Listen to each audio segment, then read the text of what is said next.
자, 필수 지문입니다.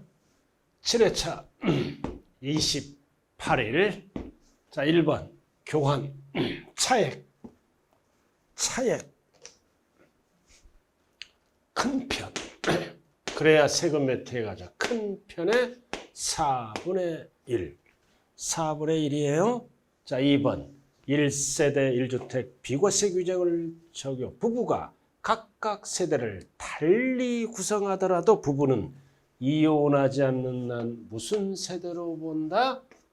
동일한 세대로 본다. 각각 하면 큰일 난다고 그랬어요.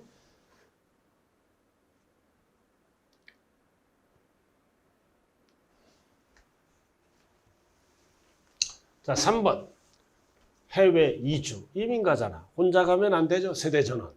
그럼 출국일 언제? 하나. 그럼 몇 년 이내에 팔아라. 2년 3년 하면 안 돼요. 그럴 때는 뭐 한다? 보유기간 요건을 충족하지 않더라도 2년 보유 안 따진다는 겁니다. 12억까지는 비과세한다. 2년.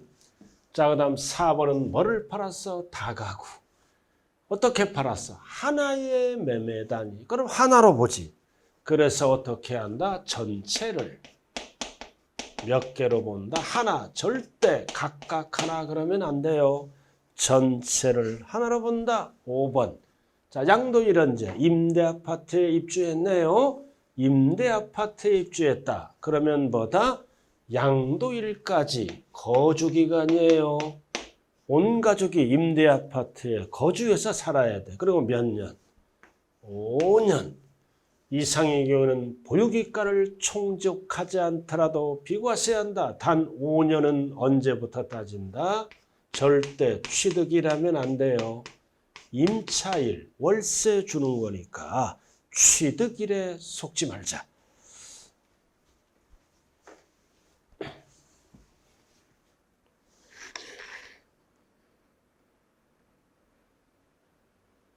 자, 6번으로 들어가죠. 6번. 자, 영농의 목적으로 취득한 포인트가 뭐다? 귀농이네. 수도권 밖, 시골로, 면. 그럼 어쩌고 저쩌고. 포인트는 뭐다? 5년. 5년 이내에 항상 앞에 거를 먼저 팔아야 돼요. 일반 주택. 그럴 때는 하나 소유한 걸로 보아. 자, 이 용어가 뭐다? 154조 제1항은 비과세 규정을 적용한다. 그 뜻이에요. 항상 공통지문. 비과세 규정을 적용한다. 그 뜻이라고요. 귀농은 3년 하면 안 된다. 5년. 일반 주택을 팔아야 되고. 7번. 자, 취약. 취약이 나왔잖아. 수도권 밖. 그럼 어쩌고 저쩌고. 몇 년 이내에 팔아야 돼? 이건 3년이지. 항상 일반 주택을 팔아야죠. 그러면 하나로 보아 비과세 규정을 적용한다. 이에는 5년, 밑에는 3년입니다. 3년. 자, 그 다음 08번으로 들어가죠.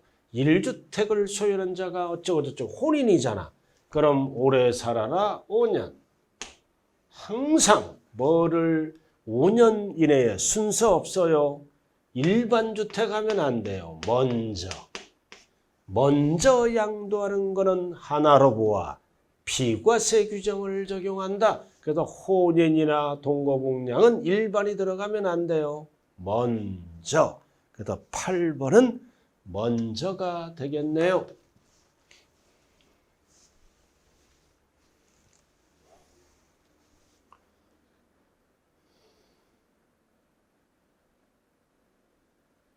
자, 9번으로 들어갑니다. 9번. 자, 이번에는 1주택을 보유하고 1세대를 구성하는 자가 1주택을 보유하고 있는. 자, 이 포인트가 뭐예요? 여기서는 동거복량 주택을 얘기하는 겁니다. 이거. 자, 그래서 몇 세랑 합쳐야 돼? 60세. 60세 이상 직계 존속 배우자를 포함하죠? 어느 한 사람이 60세 미만도 포함합니다. 그리고 이런 요양급여를 받는 60세 미만도 포함하고 중요한 거는 뭐다? 포인트가 동거복량이란 뜻이에요. 동거복량은 몇 년 이내에 팔아라? 10년. 그리고 절대 일반주택 하면 안 돼요. 먼저. 그러면 하나로 보아 비과세 규정을 적용한다. 60, 10년 먼저가 되겠네요. 중요한 거 다 나오고 있어요, 지금. 자, 10번. 자, 고가주택. 고가주택은 12억이잖아. 12억 반드시 초과. 근데 양도소득세에서 고가주택은 기준시가하면 안 돼요. 실지거래가액. 기준시가는 임대업에서 쓰는 용어입니다. 실지거래가액. 10번.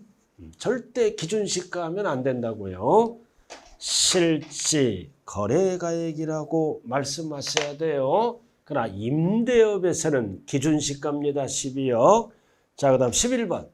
자, 1세대를 주택 고가주택을 양도했다. 양도가액 중 얼마? 12억을 초과하는 거.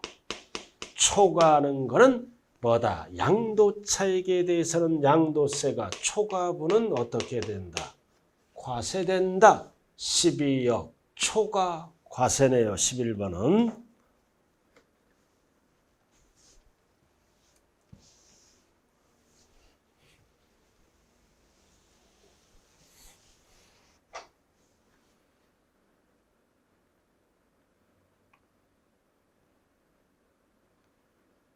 자, 12번으로 돌아갑니다. 법령에 따른 고가주택, 자산의 양도차익에서는 쭉 나오죠? 양도차익에서 어떻게 한다? 12억을 뭐다? 차감해야죠. 차감한 금액이 양도가액에서 차지하는 비율을 곱하여 계산한다. 12억을 뭐다? 차감하는 거예요. 차감하면은 비율이 나오잖아요. 이거를 곱하면은 고가주택에 대한 양도차익이 나온다는 뜻이에요. 이게 무슨 뜻이에요? 양도가액 분의 양도가액 마이너스 12억. 아까 우리 계산해 봤죠? 15억이야. 15억. 그럼 12억을 차감해. 그럼 15억 분의 3억. 그럼 몇 프로야 이거? 20%. 20%를 어떻게 한다? 비율을 곱하면 고가주택에 대한 양도차익이 나와. 비율이 몇 프로야? 3밀은 3, 3, 5, 5분의 1이니까 20% 비율을 곱하여 산출한다. 그 뜻이라고요. 자, 13번.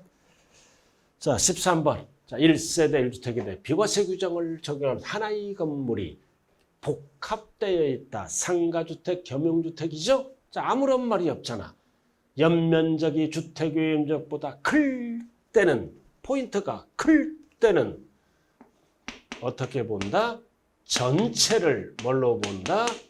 주택으로 본다. 전체 또는 전부 똑같은 지문이에요. 전체. 그냥 법조문대로 가자고요. 전부. 똑같은 지문. 다만 고가가 들어갔잖아. 고가는 세금을 걷어야죠. 이럴 때는 주거 부분만 뭘로 본다? 주택으로 본다. 고가가 들어가면 상가는 과세합니다. 그래서 13번. 자, 15번.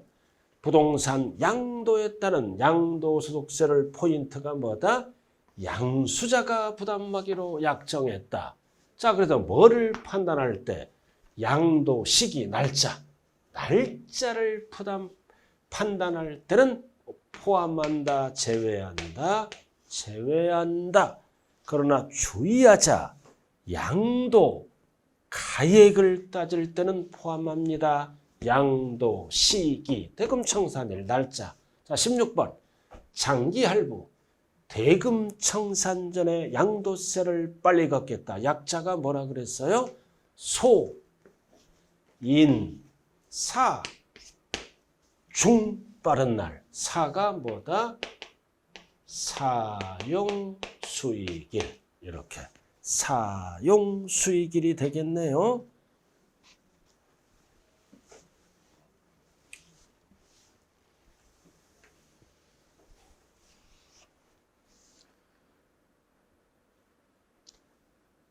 자, 17번. 도시 개발에 따른 교부받은 토지의 면적이 환지 면적에 의한 권리 면적보다 증가 감소가 나오면 전차가 들어가면 안 돼요. 공법 용어. 환지 처분 공고가 있는 날에 반드시 뭐가 붙어야 돼요? 다음 날. 다음 날을 꼭 확인해야 됩니다. 자, 그다음 18번. 18번 민법 점유시효 취득이죠? 자, 민법 점유시효 취득을 얘기해요.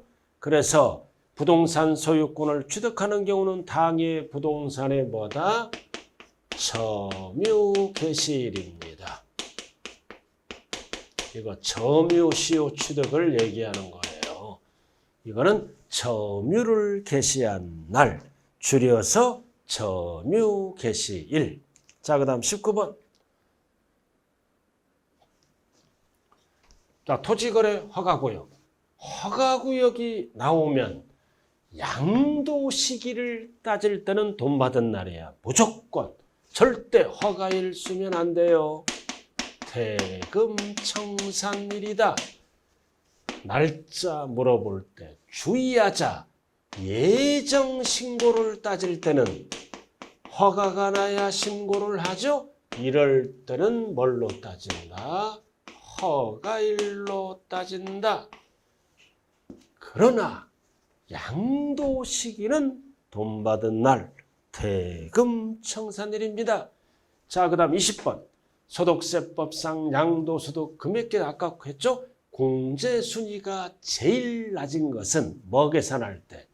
양도소득 금액 계산할 때 가장 순위가 나중인 것은 기본공제가 아니라 장기보유 특별공제예요. 그러나 뭐를 물어볼 때? 과세표준. 이해를 물어볼 때는 나중에 빼는 거는 양도, 소득, 기본공제입니다. 공식을 연구하라 그랬어요. 제가 양도소득 금액 계산할 때는 제일 나중에 빼는 거는 장기보유 특별공제. 단 과세표준을 계산할 때는 기본공제가 제일 나중에 공제하는 비용이 되겠죠. 자, 이렇게 해서 필수 지문 끝났네요. 자, 날씨가 이제 점점 더워지고 있어요. 여러분들 건강 유의하시길 바라면서 자, 오늘 수업 마칩니다. 감사합니다.